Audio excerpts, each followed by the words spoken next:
Nadie visitaba al millonario, pero la hija de la niñera se acercó y le hizo una pregunta. Imaginen por un instante una mesa tan larga que un susurro en un extremo se pierde antes de llegar al otro. Una mesa de madera noble, pulida hasta parecer un espejo oscuro, adornada con candelabros de plata maciza y vajilla de porcelana traída desde el otro lado del mundo.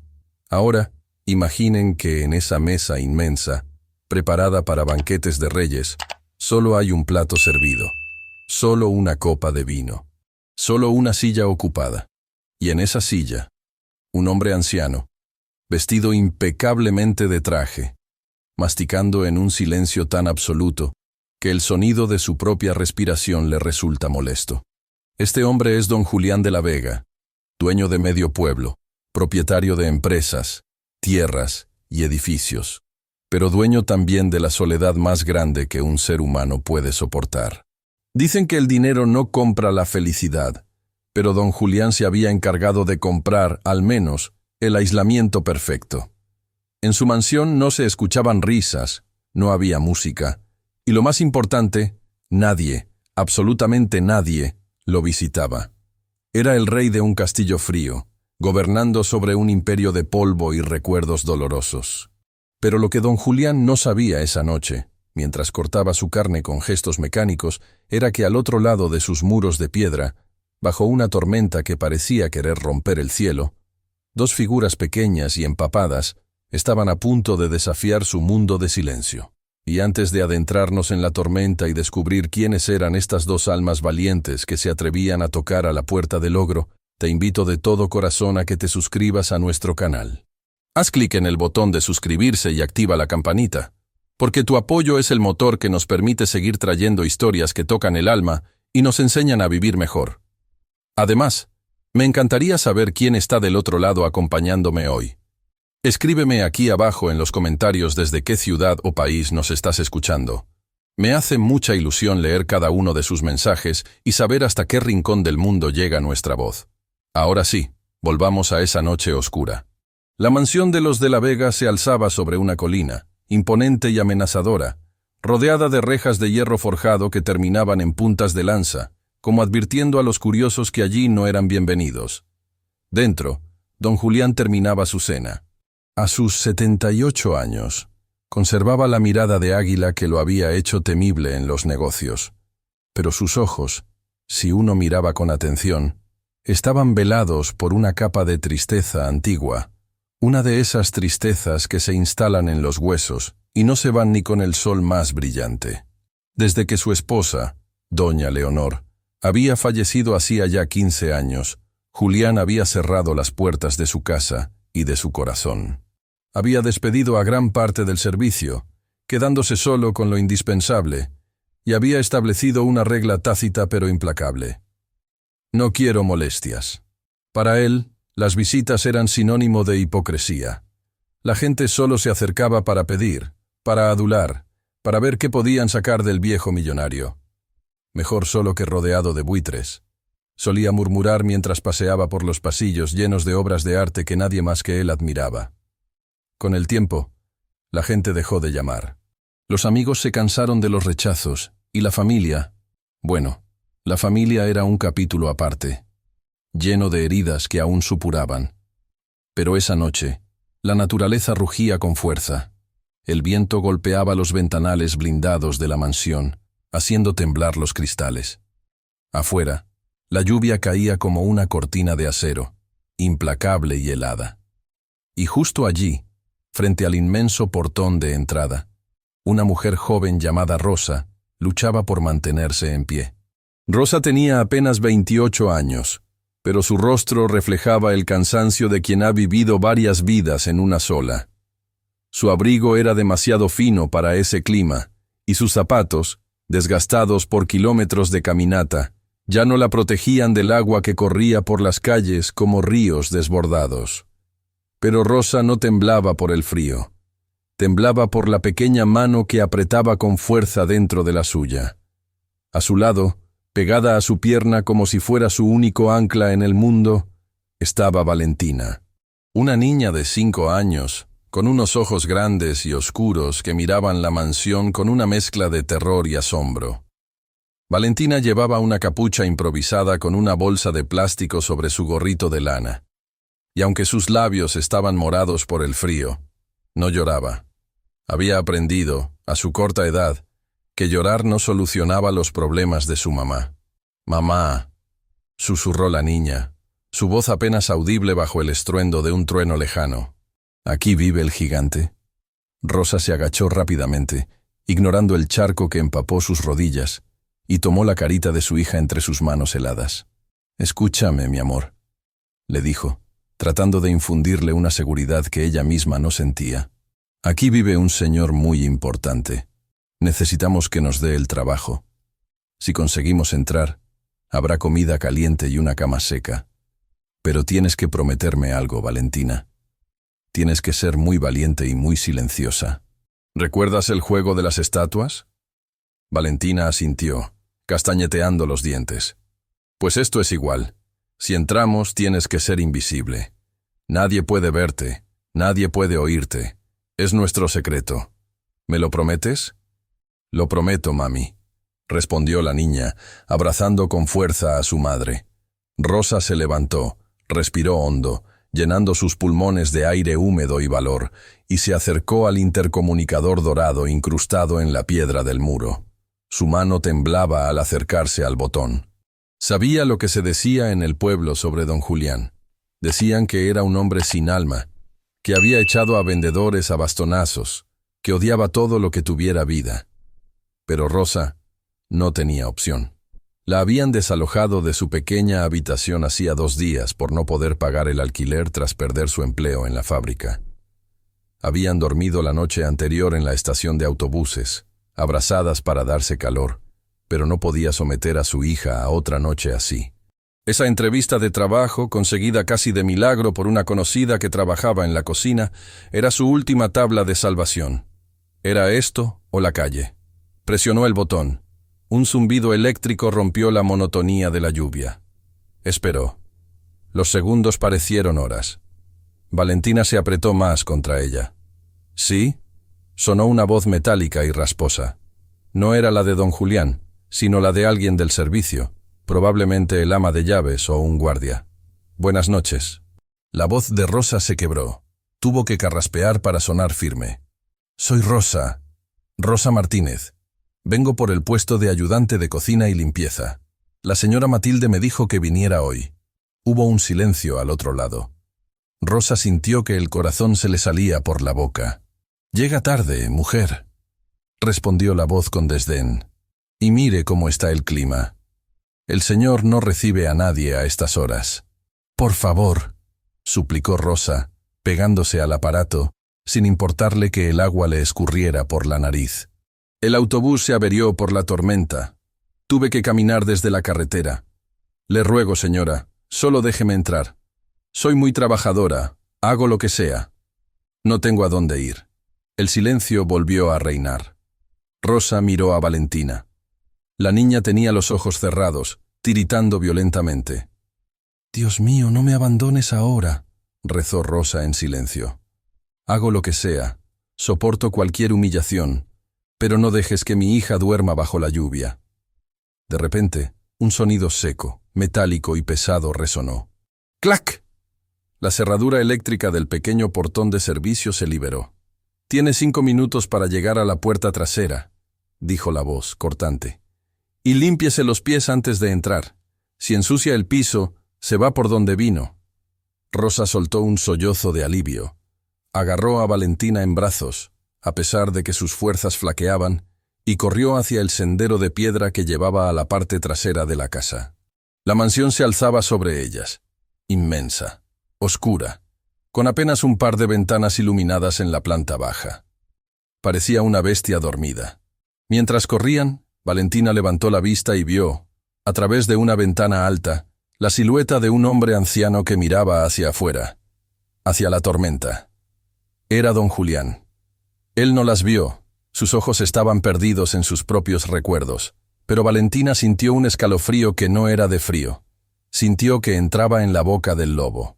Al llegar a la puerta de servicio, Rosa bajó a la niña y le acomodó el gorro rápidamente, secándole la cara con la manga de su propio suéter mojado. «Recuerda, Valentina», susurró con urgencia, mirándola a los ojos. «Ni una palabra. Eres invisible». La puerta se abrió, y una luz cálida, pero cegadora, las bañó. Allí estaba la señora Matilde, el ama de llaves, una mujer alta, huesuda y con el rostro tan severo como el del propio dueño de la casa. Sus ojos escanearon a Rosa de arriba abajo con desaprobación, y luego su mirada se detuvo en la niña. Los ojos de Matilde se abrieron con horror. «¿Qué significa esto?», siseó Matilde, bloqueando la entrada. «Te dije que vinieras sola. El señor Julián prohibió terminantemente la presencia de niños en esta propiedad. Los odia. Si se entera de que has traído a una cría, nos despide a todos esta misma noche». Rosa sintió que el suelo se abría bajo sus pies. Estaban adentro. Sentían el calor de la cocina, el olor a sopa. Estaban tan cerca de la salvación. Pero esa regla maldita se interponía como un muro de acero. Valentina miró a su mamá, asustada por el tono de la señora, y apretó los labios, cumpliendo su promesa de silencio. Pero sus ojos suplicaban: «No nos vayamos, mamá, hace frío afuera». Esa noche, en el umbral de la cocina de don Julián, se jugaba el destino de dos mundos que estaban a punto de chocar: el mundo del poder y la soledad absoluta, y el mundo de la miseria y el amor incondicional. Y aunque Rosa no lo sabía, esa niña que ocultaba detrás de sus faldas traía consigo la llave para abrir la jaula de oro en la que el millonario se había encerrado para morir. Rosa sintió que el frío de la lluvia se le metía hasta los huesos, pero el hielo en la mirada de la señora Matilde era aún más penetrante. La mujer mayor mantenía la puerta entreabierta, bloqueando el paso con su cuerpo rígido, mientras la tormenta rugía a espaldas de la joven madre. Valentina, pequeña e intuitiva, se escondió aún más detrás de las piernas de su madre, conteniendo la respiración como si supiera que su sola existencia era un pecado en aquella casa. «Señora Matilde, por lo que más quiera», suplicó Rosa, con la voz ahogada por la angustia y el agua. «No tengo a dónde ir. Mi niña está helada. Le prometo que no será un problema. Ella es distinta. Sabe estar quieta. Sabe guardar silencio. Se quedará en el cuarto de servicio, y ni usted notará que está ahí. Se lo juro por la memoria de mi madre». Matilde miró hacia el pasillo oscuro a sus espaldas, temerosa de que el eco de la súplica llegara a los oídos del patrón, y luego volvió a mirar a la niña, que temblaba con los labios morados. El ama de llaves era una mujer dura, forjada por años de servir a un hombre que había olvidado cómo sonreír, pero no era de piedra. Suspiró con fastidio, un sonido que se mezcló con el viento, y finalmente se hizo a un lado. «Entra rápido antes de que inundes la entrada», susurró con urgencia. «Pero escúchame bien, muchacha, porque no lo voy a repetir 2 veces». Rosa entró casi tropezando, arrastrando a Valentina hacia el calor de la cocina. El aroma a limpio y a especias las envolvió como un abrazo, pero Matilde no les dio tiempo para alivios.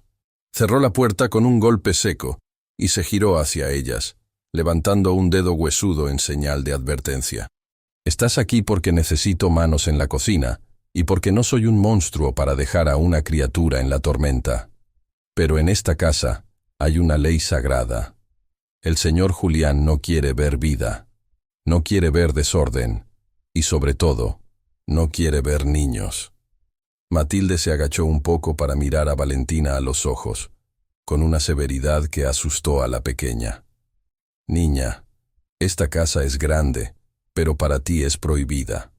Tu mundo termina en la puerta de esta cocina y en el cuarto de atrás. Si el señor Julián te ve, si escucha un grito, un llanto o una risa tuya, tu madre perderá el trabajo en el acto. ¿Entendido?». Valentina asintió vigorosamente, con los ojos llenos de miedo. «Sí, señora, seré un ratoncito. Más te vale ser un fantasma», sentenció Matilde enderezándose. «Rosa, instálate en el cuarto del fondo, junto a la despensa. Es pequeño y húmedo, pero es lo único que hay. Y recuerda, el señor nunca baja a esta zona, pero el silencio viaja por las tuberías. Un error, uno solo, y están en la calle. Esa noche, el hogar de Rosa y Valentina se redujo a 4 paredes de ladrillo pintado de blanco y un catre estrecho con un colchón delgado.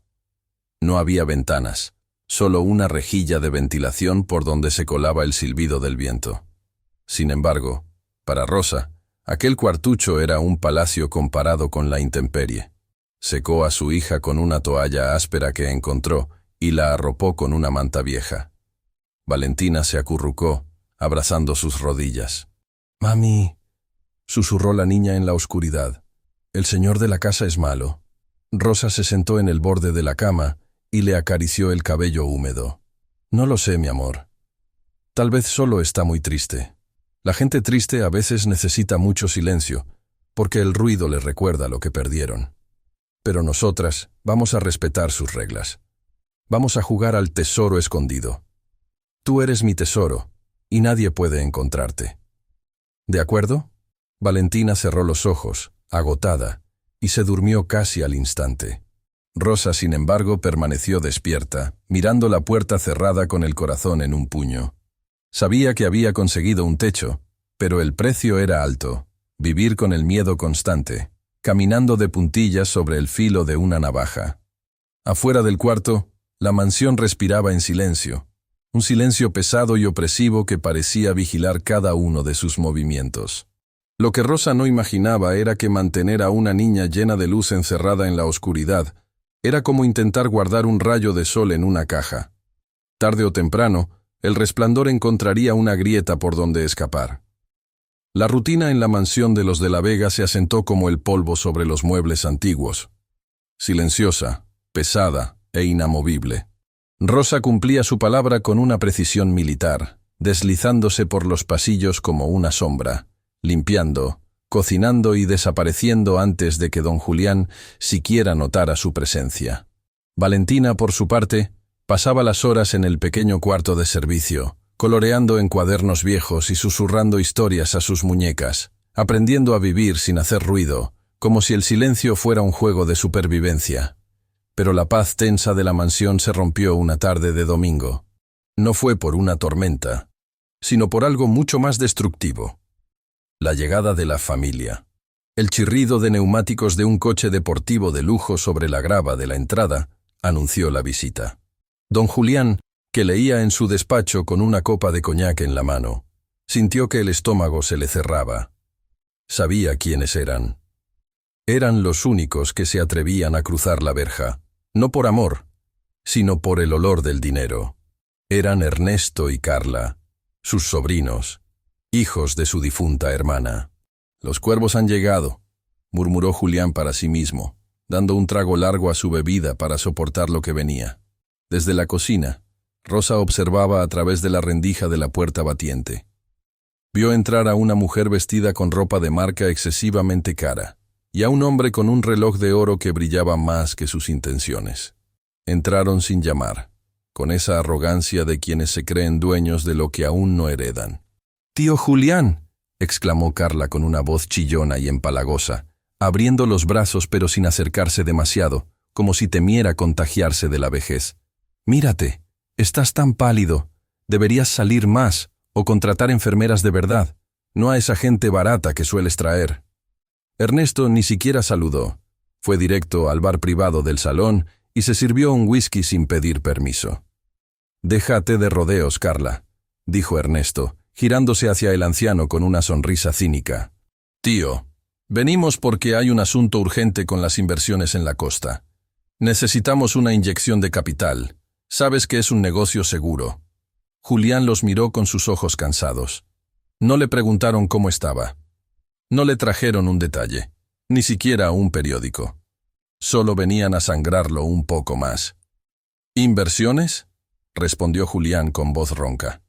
«La última vez fue para tapar tus deudas de juego, Ernesto. Y tú, Carla, necesitabas renovar tu casa de verano. ¿Creen que soy estúpido? Sé que solo vienen a comprobar cuánto tiempo me queda para que puedan repartirse todo esto como llenas». «Ay, tío, no seas dramático», bufó Carla, sentándose en el borde del escritorio, y moviendo unos papeles con desdén. Eres nuestra única familia. Nos preocupamos por ti. Pero el dinero tiene que moverse, no puede quedarse estancado aquí, acumulando polvo junto contigo. El dolor que sintió Julián no fue físico, fue un dolor en el alma, agudo y familiar.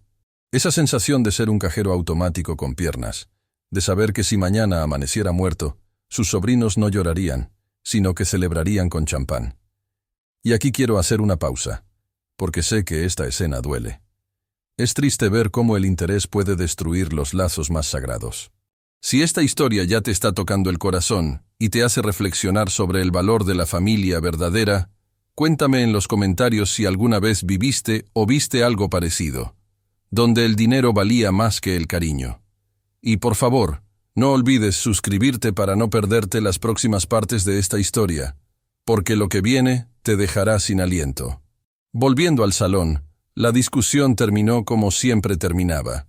Julián, harto de escuchar sus voces falsas y sus exigencias, firmó un cheque solo para comprar su silencio y su ausencia. «Tomen esto y largo de aquí», gruñó, lanzando el papel sobre la mesa. «No quiero verlos hasta el próximo mes, o mejor, hasta mi funeral». Ernesto tomó el cheque con una sonrisa voraz. «Gracias, tío. Sabíamos que entrarías en razón. Cuídate. No queremos que te dé un infarto antes de tiempo». Cuando los sobrinos se marcharon, dejando tras de sí una estela de perfume caro y ambición barata, la mansión volvió a quedar en silencio. Pero esta vez, el silencio era más frío. Rosa, que había escuchado todo desde la cocina, sintió una pena inmensa por aquel hombre. Tenía todo el oro del mundo, pero en ese momento le pareció el ser más pobre de la tierra. Julián se quedó mirando la puerta cerrada, y una lágrima solitaria, de pura rabia e impotencia, rodó por su mejilla arrugada. Se convenció una vez más de que estaba mejor solo. Pero no sabía que, a pocos metros de allí, una pequeña niña había empezado a observarlo, y ella no quería su dinero. Ella solo quería saber por qué el abuelo estaba tan triste. Las semanas en la mansión de los de la Vega pasaban con una lentitud pegajosa. Para Rosa, cada día era una victoria. Un día más con techo, un día más con comida, un día más sin ser descubiertas. Trabajaba con la fuerza de 3 mujeres, fregando suelos hasta dejarlos como espejos, y puliendo la plata con un fervor casi religioso, intentando volverse indispensable para la señora Matilde. Pero mientras Rosa se dejaba la piel en las tareas domésticas, en el pequeño cuarto de servicio, la paciencia de una niña de 5 años comenzaba a agotarse. Valentina había intentado ser buena. De verdad lo había intentado. Había coloreado todos los dibujos de sus cuadernos 3 veces. Había peinado a sus muñecas hasta arrancarles el pelo, y había contado las grietas del techo hasta saberlas de memoria. Pero la curiosidad infantil es una fuerza de la naturaleza, más poderosa que cualquier prohibición o miedo. El juego del silencio había dejado de ser divertido para convertirse en una jaula. Una tarde de martes, el destino abrió una pequeña rendija. Rosa estaba ocupada en la lavandería, lidiando con una montaña de manteles de lino, y el ruido de las lavadoras industriales ahogaba cualquier otro sonido. La puerta del pasillo de servicio había quedado entreabierta. Valentina, que estaba sentada en el suelo jugando con un botón que se había encontrado, levantó la vista. Vio el pasillo largo y oscuro que conectaba con la casa principal. Era como la boca de una cueva misteriosa esperando ser explorada. Con el corazón latiéndole rápido en el pecho, se puso de pie. Sus zapatillas de tela gastada no hacían ruido sobre las baldosas. Pasito a pasito, como un pequeño fantasma travieso, cruzó el umbral prohibido. La casa principal era un mundo completamente diferente. Si el cuarto de servicio era gris y pequeño, aquello era inmenso, dorado y aterradoramente hermoso.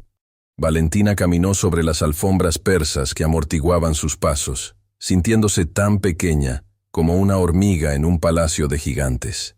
Miraba con la boca abierta los cuadros de señores serios con bigote que parecían seguirla con la mirada.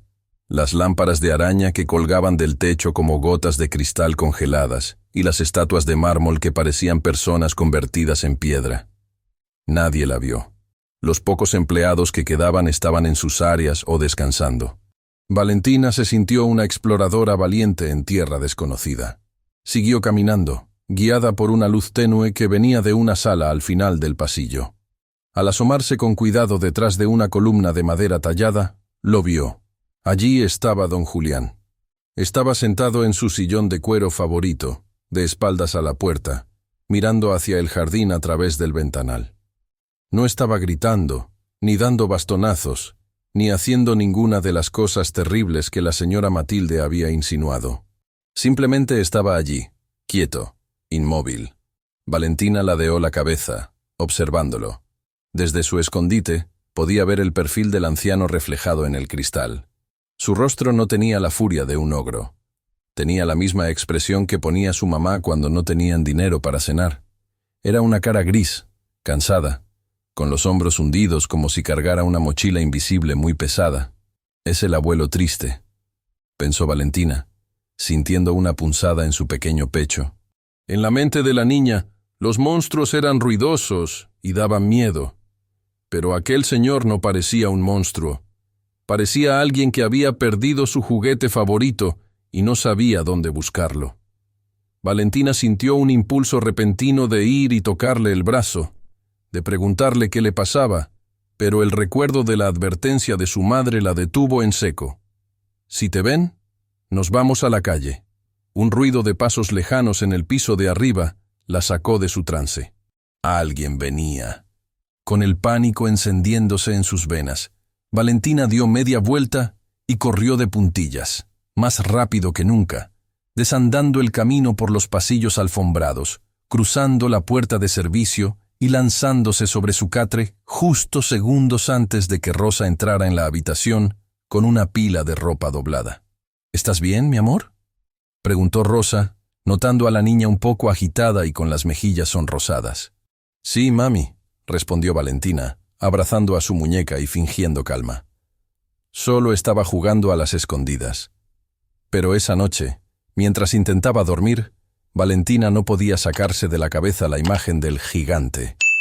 Había descubierto un secreto que los adultos parecían ignorar. El señor de la casa no era malo, solo estaba muy solo. Y en su lógica inocente, Valentina decidió que ese era un problema que, tal vez, ella podría arreglar. El cielo sobre la mansión parecía haber decidido llorar todas las lágrimas que don Julián se había negado a derramar durante años. Era una tarde de jueves, gris y plomiza, de esas que invitan a la nostalgia. El millonario se encontraba en su refugio predilecto, el jardín de invierno. Era una estructura impresionante con techos y paredes de cristal adosada a la parte trasera de la casa, llena de helechos gigantes, orquídeas exóticas y una pequeña fuente de piedra que cantaba una melodía eterna de agua cayendo. Julián estaba allí, sentado en su butaca de terciopelo verde, con un libro cerrado sobre el regazo y la mirada perdida en las gotas de lluvia que resbalaban por el vidrio. Ese día era una fecha maldita en su calendario. El aniversario del accidente que se había llevado a su única hija años atrás. El dolor, aunque viejo, mordía con la fuerza de un animal joven. En su mente, repasaba una y otra vez la risa de ella. Una risa que se había apagado demasiado pronto, dejando la casa sumida en este silencio sepulcral. «Nadie debería sobrevivir a sus hijos», murmuró, apretando el puño sobre el reposabrazos. Mientras Julián se hundía en su abismo personal, una pequeña intrusa se deslizaba por el pasillo contiguo. Valentina se había escapado de nuevo. Rosa estaba en el sótano clasificando vinos por orden de la señora Matilde, y la niña había visto algo increíble, una mariposa de alas azules brillantes, un milagro de color en medio de aquel día gris, que había entrado por una ventana mal cerrada del pasillo. Valentina, hipnotizada, siguió al insecto volador. La mariposa aleteaba erráticamente, guiándola como un faro mágico, hasta colarse por la puerta entreabierta del jardín de invierno. La niña se detuvo en el umbral. Sus ojos se abrieron como platos. Nunca había visto tanta vida encerrada en una habitación. El olor a tierra mojada y flores la embriagó. Olvidó el miedo. Olvidó la promesa hecha a su madre y olvidó que era un fantasma. Solo quería ver de cerca esa selva mágica. Entró dando pasitos cortos, con las manos extendidas, intentando no asustar a la mariposa que se había posado sobre una orquídea blanca. Estaba tan concentrada en su misión que no vio la butaca verde en el rincón, oculta tras un ficus enorme. Julián escuchó un sonido. No era el agua de la fuente, ni la lluvia. Era el roce de una suela de goma contra el suelo de baldosas. Su ceño se frunció. ¿Quién osaba molestarlo en su santuario? ¿Acaso Matilde no sabía que hoy estaba prohibido entrar?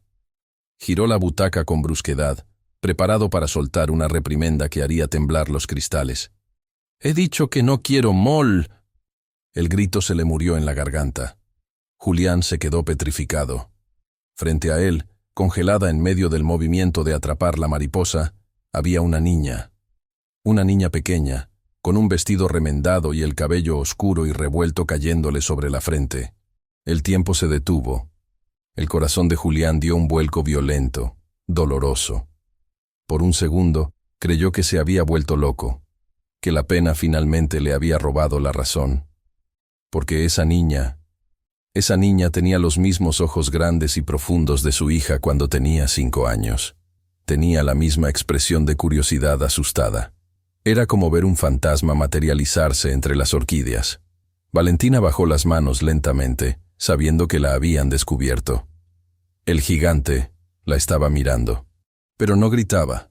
Estaba pálido, agarrándose el pecho, mirándola como si viera una aparición. «Isabel», susurró el anciano con voz quebrada, confundiendo el pasado con el presente en su aturdimiento. Valentina, temblando pero valiente, negó con la cabeza suavemente. Dio un paso atrás, lista para correr, pero algo en la mirada del anciano la detuvo. No había ira en esos ojos grises. Había una soledad tan inmensa, tan profunda, que la niña sintió que el miedo se transformaba en otra cosa. «No soy Isabel», dijo ella con su vocecita clara, rompiendo el hechizo del silencio. «Soy Valentina. Y solo quería ver la mariposa». Julián parpadeó, volviendo a la realidad poco a poco. No era su hija.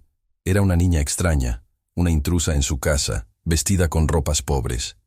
En cualquier otro momento, habría llamado a seguridad. Habría gritado. Pero el parecido era tan cruel y hermoso a la vez, y la voz de la niña había sonado tan dulce en aquel mausoleo de cristal, que el ogro no pudo rugir. Se quedó allí, indefenso ante la inocencia, sin saber que ese pequeño encuentro estaba a punto de cambiar su destino para siempre. El silencio que siguió a la presentación de la niña fue denso, pesado, solo interrumpido por el golpeteo rítmico de la lluvia sobre el techo de cristal. Julián, que había pasado los últimos 15 años perfeccionando el arte de intimidar con una sola mirada, se encontró desarmado. Sus manos, nudosas y manchadas por la edad, se aferraban a los brazos de su sillón como si fueran lo único que lo mantenía anclado a la realidad. «Valentina», repitió él, probando el nombre en su lengua. No sonaba a amenaza, sonaba a vida. Julián se aclaró la garganta, intentando recuperar esa máscara de dureza que usaba como escudo. Se enderezó en su asiento, frunció el ceño y buscó en su interior la ira que debería sentir por esta intrusión flagrante. «No deberías estar aquí, niña», dijo con su voz de trueno, aunque esta vez el trueno sonaba lejano, casi apagado. «Esta casa tiene reglas. Los niños hacen ruido, rompen cosas y ensucian. ¿Quién es tu madre? ¿Acaso no te enseñó que no se entra en las habitaciones de los demás sin permiso?» Valentina, en lugar de echarse a llorar o salir corriendo aterrorizada como habría hecho cualquier adulto sensato frente a don Julián, hizo algo impensable. Dio un pasito más hacia él. Sus zapatillas gastadas se posaron sobre la alfombra persa de valor incalculable. Ella no veía los millones de dólares que la rodeaban. Ella veía a un anciano encogido en una silla demasiado grande. «Mi mamá es Rosa», respondió con naturalidad, abrazando su propia cintura con sus bracitos delgados. «Ella me dijo que no hiciera ruido. Y no hice ruido, señor. Solo perseguía a la mariposa. Ella quería entrar porque tenía frío». Julián miró la mariposa azul, que ahora descansaba tranquilamente sobre el hombro de su saco oscuro, como burlándose de su soledad. «Pues la mariposa se equivocó», gruñó él, desviando la mirada hacia el jardín vacío. Aquí no hay calor para nadie. Vete ahora mismo antes de que llame a tu madre y... Señor, lo interrumpió Valentina. Su tono no era insolente, era de una curiosidad genuina y dolorosa. La niña miró alrededor. Sus ojos, color miel, recorrieron el inmenso jardín de invierno, las plantas exóticas, las estatuas de bronce, el suelo de mármol. Luego, miró las sillas vacías de hierro forjado, dispuestas alrededor de una mesa de té que no se usaba desde hacía una década. Finalmente, su mirada volvió a clavarse en los ojos grises del millonario. «¿Qué quieres ahora?», espetó Julián, impaciente, sintiendo una incomodidad creciente bajo la piel. Valentina ladeó la cabeza, con ese gesto inquisitivo que tienen los niños cuando intentan resolver un rompecabezas complicado. «Señor, ¿usted es muy pobre?». La pregunta golpeó a Julián como una bofetada física. Se echó hacia atrás, boquiabierto, sintiendo que la sangre se le subía a la cabeza. ¿Pobre? ¿Él? ¿Julián de la Vega? El hombre que poseía media ciudad, el que tenía cuentas en Suiza y propiedades que ni siquiera recordaba haber comprado. «¿Cómo te atreves?», balbuceó, ofendido en lo más profundo de su orgullo. «Niña insolente, ¿no ves todo esto?».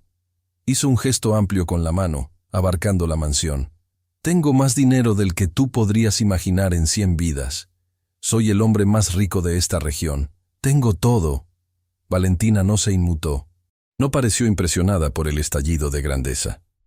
Al contrario, su expresión se volvió aún más triste, llena de una compasión que a Julián le resultó insoportable.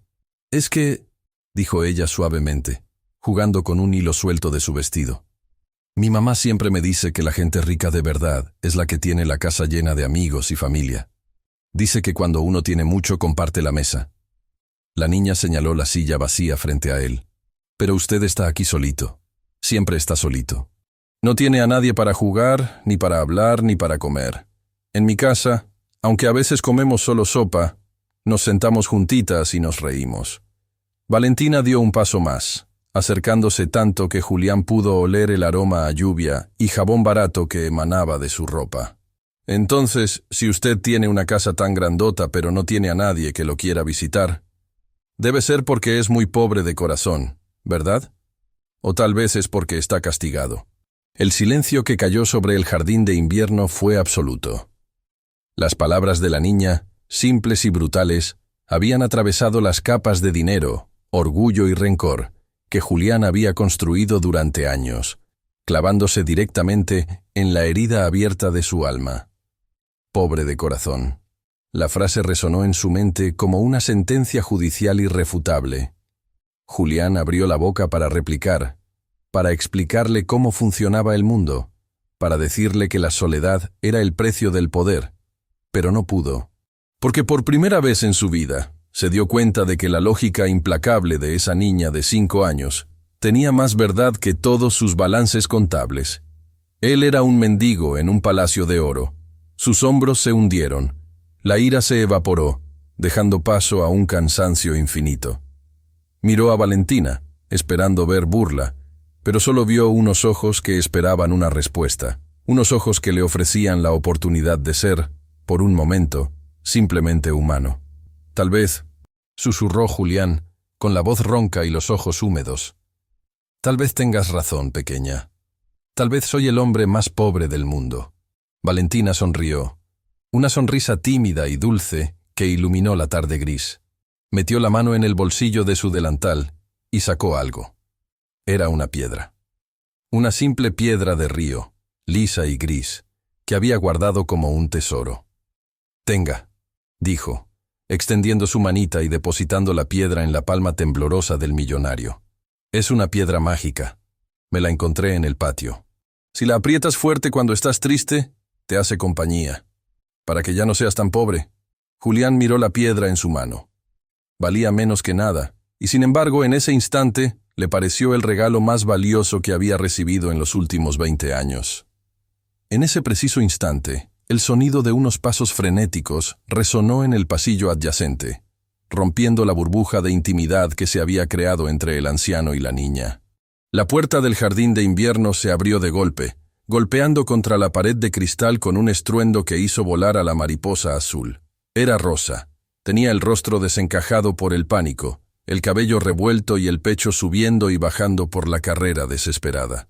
Había notado la ausencia de Valentina y, al escuchar su vocecita en la zona prohibida, sintió que el mundo se le venía abajo. Al ver a su hija parada a escasos centímetros del temido don Julián, Rosa sintió que la sangre se le helaba en las venas.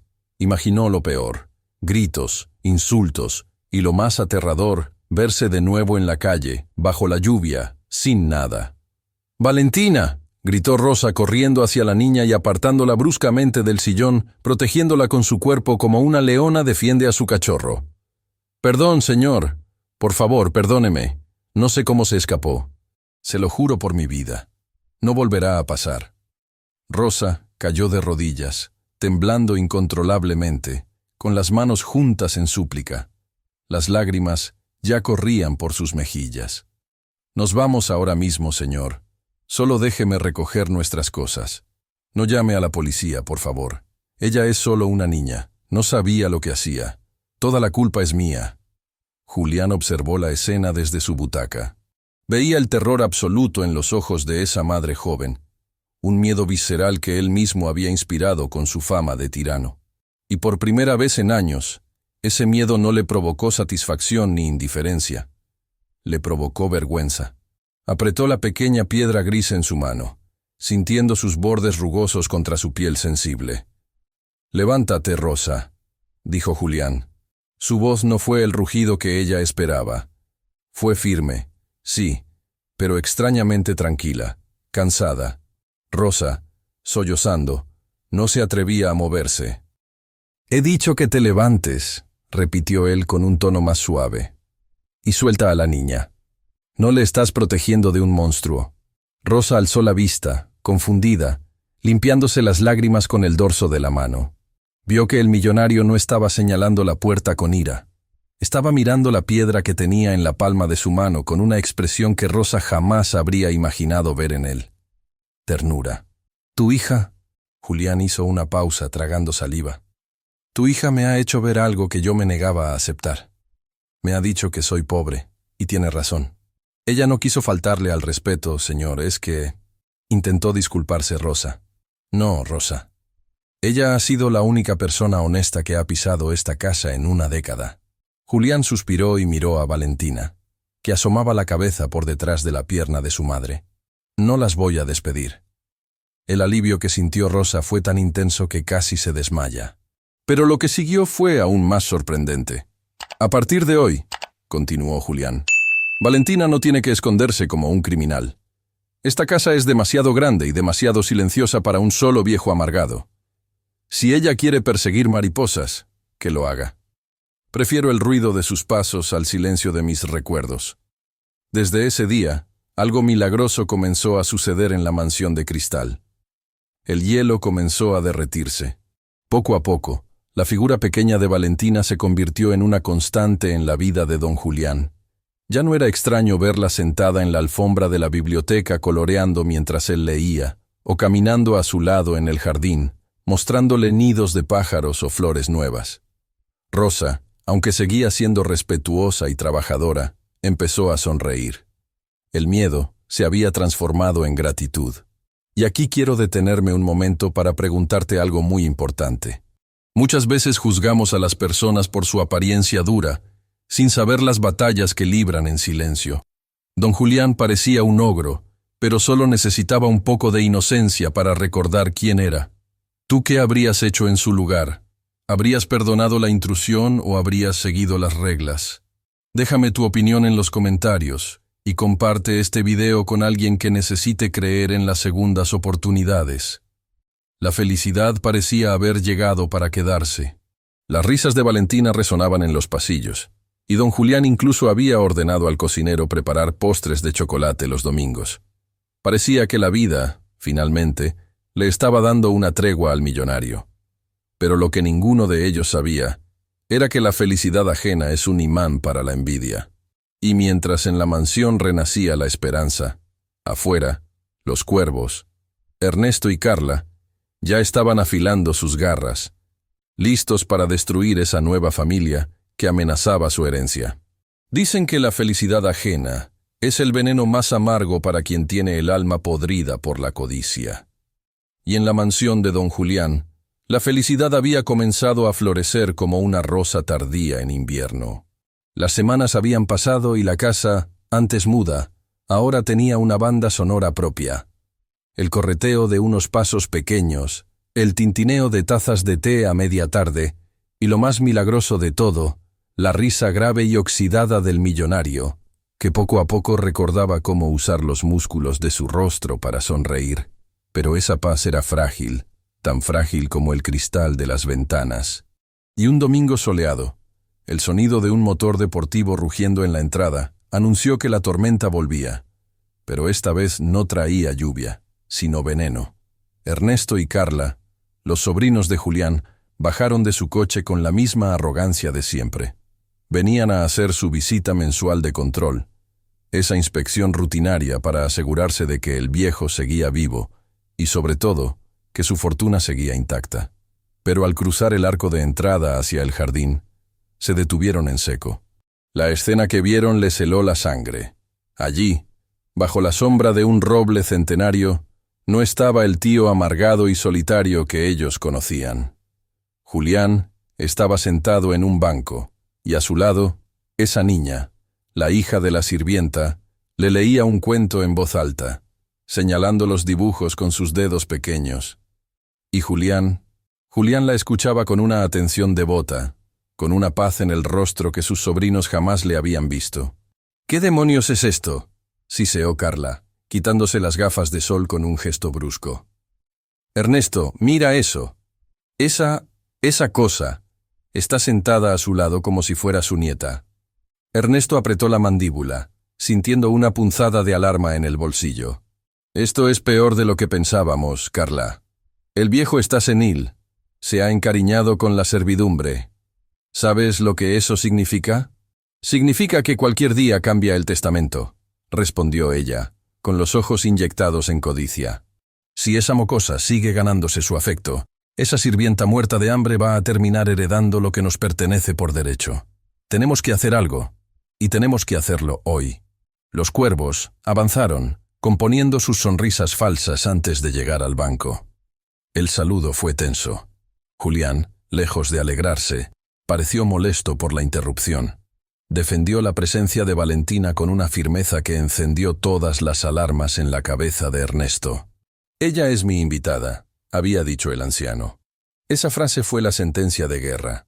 Con la excusa de buscar unos documentos en el despacho, Ernesto y Carla se retiraron al interior de la casa, dejando a Julián en el jardín. En la biblioteca, el aire olía a cuero y tabaco antiguo. Ernesto caminaba de un lado a otro como un animal enjaulado. «No podemos simplemente decir que la eche. El tío está obsesionado», dijo Ernesto. «Tenemos que hacer que él quiera echarla. Tenemos que romper esa confianza. Tío Julián perdona muchas cosas, pero hay algo que no tolera: la deshonestidad. Recuerda que despidió a su chofer de 20 años solo porque le robó gasolina». Carla sonrió, una sonrisa fría y calculadora que no llegaba a sus ojos. Sus miradas se posó sobre el escritorio de caoba. Allí, sobre una pila de libros, descansaba el reloj de bolsillo de oro macizo de Julián, una reliquia familiar con una cadena de eslabones gruesos, su objeto más preciado porque había pertenecido a su padre. «El reloj», susurró Carla, tomándolo con sus manos cuidadas. «Si este reloj desaparece, el tío se volverá loco». «¿Y dónde va a aparecer?», preguntó Ernesto, entendiendo el plan al instante. «En las manos de quien menos se lo espera», respondió ella. El plan era cruel, simple y devastador. Esperaron el momento perfecto. Fue justo antes de la merienda. Rosa estaba en la cocina preparando el té. Julián había ido al baño. Valentina, inocente y confiada, jugaba en el pasillo con su muñeca. Carla se acercó a la niña con una dulzura fingida que daba escalofríos. «Hola, preciosa», le dijo, agachándose a su altura. «¿Qué mochila tan bonita tienes? ¿Me dejas verla?». Valentina, que no conocía la maldad, Le sonrió y se dio la vuelta para mostrarle su pequeña mochila rosa de tela gastada, donde guardaba sus tesoros, piedras, crayones y flores secas. «Es muy linda», dijo Carla, y con un movimiento rápido de prestidigitador, aprovechando que la niña miraba hacia otro lado, deslizó el pesado reloj de oro dentro del bolsillo abierto de la mochilita. El metal frío cayó al fondo, escondido entre la inocencia de los juguetes. «Listo», susurró Carla para sí misma, enderezándose. 5 minutos después, el grito de Ernesto resonó en toda la mansión, un grito ensayado, teatral y cargado de falsa indignación. «Tío, tío Julián, ven rápido. Ha desaparecido. El reloj del abuelo ha desaparecido». La trampa estaba puesta, y mientras los gritos llenaban la casa, Valentina seguía jugando, ajena a que llevaba en su espalda la prueba de un crimen que no había cometido, un crimen diseñado para destruir su vida y la de su madre. La tormenta había vuelto, y esta vez no había techo que las protegiera. El grito de Ernesto actuó como una señal de alarma que sacudió los cimientos de la mansión. Rosa, que venía trayendo la bandeja con el té, se detuvo en seco en el umbral del salón, sintiendo que las tazas tintineaban peligrosamente por el temblor de sus manos. Don Julián apareció por el pasillo opuesto, apoyándose pesadamente en su bastón, con el rostro pálido y la respiración agitada. «¿Qué pasa?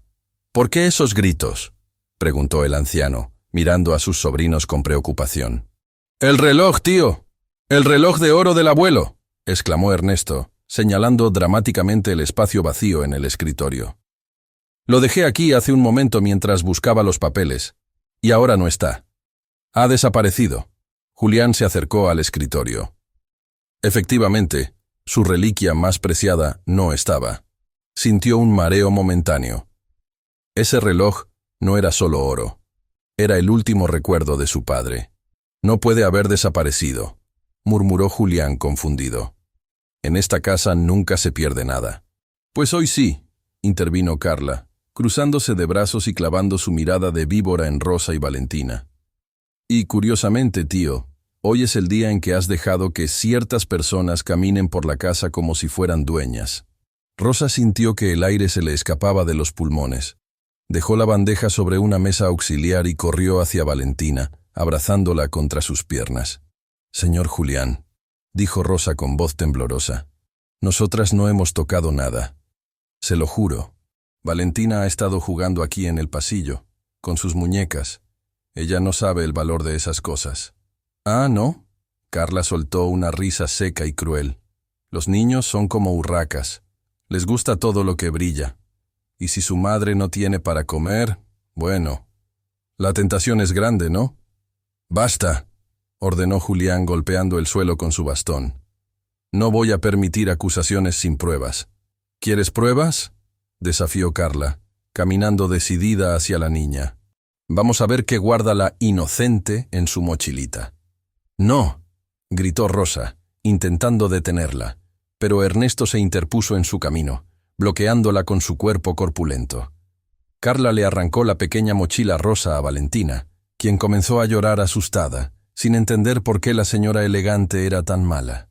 Con un movimiento teatral, Carla volcó el contenido de la mochila sobre la alfombra persa del salón.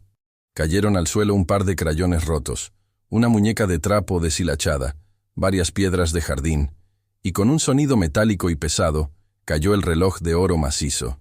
El silencio que siguió fue sepulcral. Rosa se llevó las manos a la boca, ahogando un grito de horror. Valentina miró el reloj brillando entre sus juguetes con los ojos abiertos de par en par. «¡Ajá!», gritó Ernesto triunfante señalando la evidencia. «Ahí lo tienes, tío. Te lo dijimos. Son unas ladronas. Has estado alimentando a 2 delincuentes en tu propia mesa».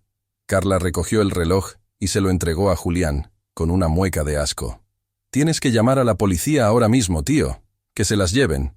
Y agradece que estábamos aquí para abrirte los ojos». Julián tomó el reloj en sus manos. El metal estaba frío. Miró el objeto. Luego miró a sus sobrinos, que sonreían con una satisfacción mal disimulada. Y finalmente miró a Rosa, que lloraba desconsolada en el suelo abrazando a su hija, y a Valentina, que lo miraba a él con esos ojos grandes y llenos de lágrimas, negando con la cabecita una y otra vez. «Yo no fui, abuelo», sollozó la niña. «Yo no lo agarré». Julián sentía que el corazón se le partía en dos. La evidencia estaba ahí, irrefutable. El reloj estaba en la mochila. La lógica decía que eran culpables. Pero su instinto, ese instinto que había estado dormido durante años y que la niña había despertado, le gritaba otra cosa. Recordó la piedra gris que Valentina le había regalado para curar su pobreza. ¿Una niña que regala piedras mágicas roba relojes de oro? «Llama a la policía, tío», insistió Ernesto, sacando su teléfono celular. «Yo lo hago por ti. Terminemos con esta farsa». Julián levantó la mano, deteniéndolo. Su rostro, antes lleno de duda, se endureció de repente. Había visto algo. O mejor dicho, había recordado algo que sus sobrinos, en su arrogancia, habían olvidado por completo. «Espera, Ernesto», dijo Julián con una voz peligrosamente tranquila. «Antes de llamar a nadie, hay algo que debemos comprobar».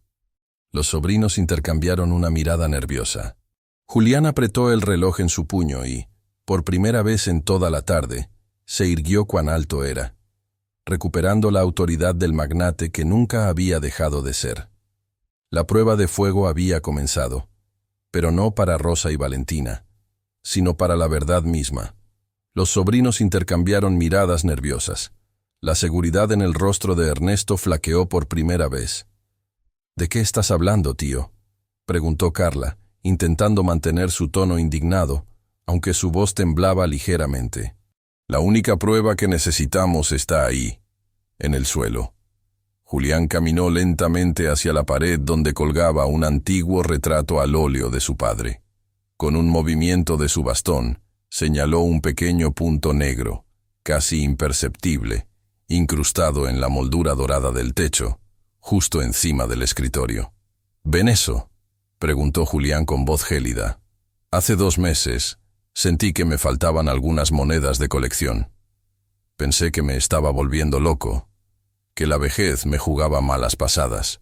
Así que instalé un sistema de cámaras de seguridad de última generación.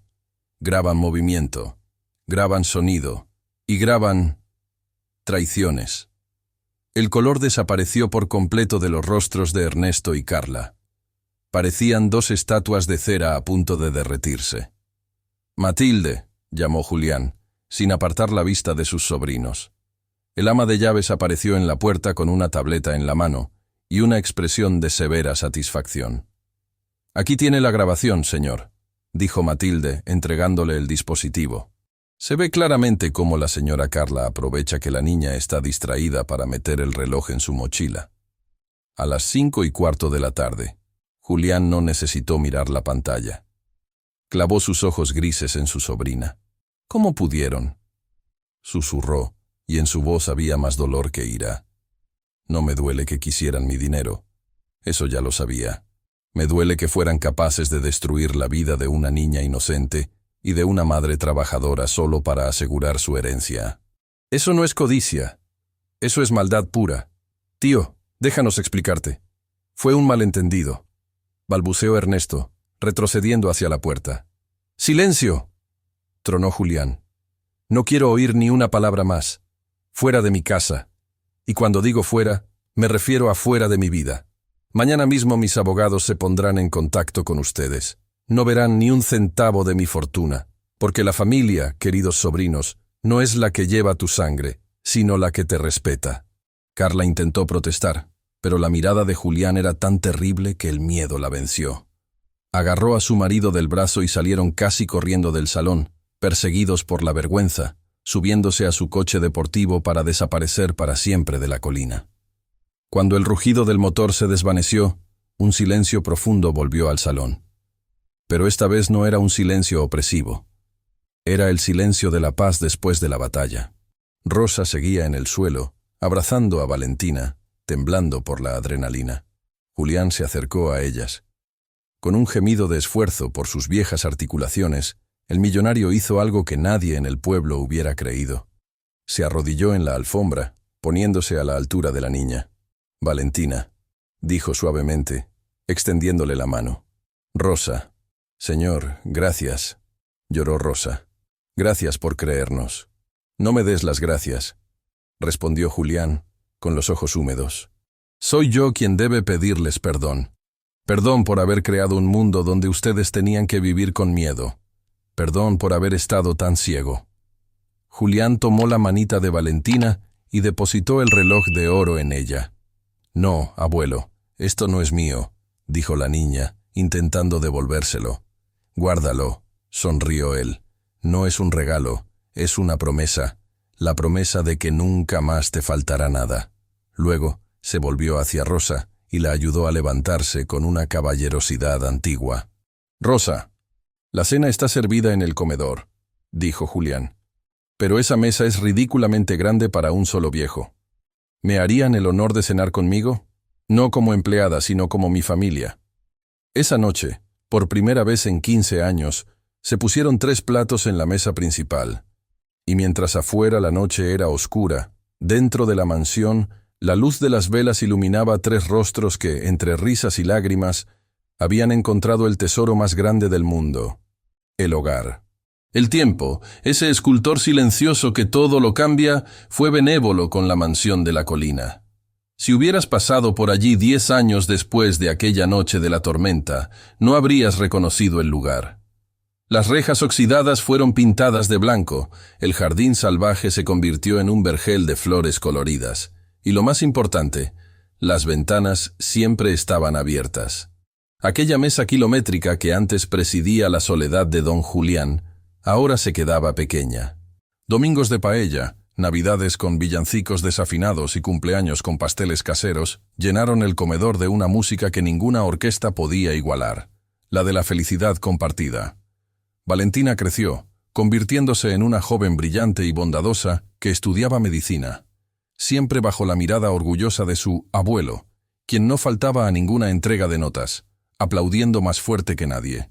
Rosa, por su parte, dejó de ser la empleada asustadiza para convertirse en la señora de la casa, no por título, sino por amor, cuidando de Julián con una devoción que el dinero jamás podría pagar. Pero la vida tiene un ciclo inevitable, y una tarde de otoño, cuando las hojas doradas cubrían el jardín, el corazón de don Julián, cansado pero lleno, decidió que era hora de descansar. No murió solo. No murió en un hospital frío rodeado de máquinas y enfermeras indiferentes. Murió en su cama, en su hogar, sosteniendo con su mano derecha la mano de Rosa y con la izquierda la de Valentina. Sus últimas palabras no fueron sobre cuentas bancarias o empresas. Miró a la joven a los ojos, sonrió con esa paz que solo tienen los justos, y susurró: «Gracias por enseñarme que no estaba castigado». El funeral de don Julián de la Vega fue el evento más concurrido que el pueblo había visto en décadas.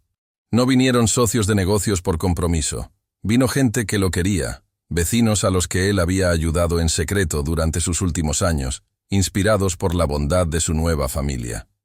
Cuando se leyó el testamento, no hubo sorpresas para los buitres, pues ya no estaban. Todo, absolutamente todo, quedó en manos de Rosa y Valentina. Pero junto a los documentos legales había una carta manuscrita. Valentina la leyó en voz alta en el jardín de invierno, bajo la atenta mirada de la mariposa azul que, curiosamente, parecía haber vuelto ese día. La carta decía: «Pasé 80 años creyendo que era un hombre rico porque mi cuenta bancaria tenía muchos ceros, pero viví como un mendigo, comiendo sobras de afecto y bebiendo el vinagre de la soledad. Solo al final, gracias a una niña que se atrevió a romper las reglas, descubrí la verdad. Millonario no es el que tiene más, sino el que necesita menos para ser feliz, y el que tiene con quien compartir lo que le sobra.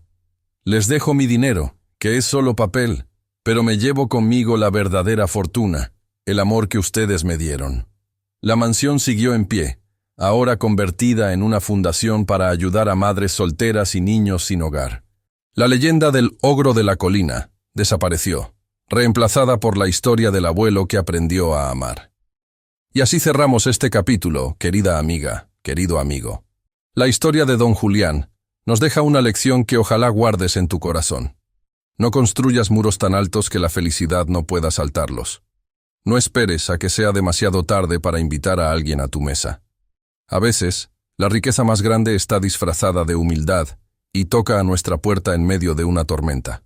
Si esta historia te ha hecho derramar una lágrima, si te ha hecho pensar en tus padres, en tus abuelos o en tus hijos, te pido de todo corazón que te suscribas a nuestro canal.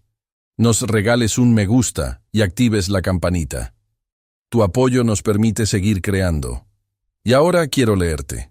Escribe en los comentarios qué sentiste con el final y desde qué ciudad nos has acompañado hoy.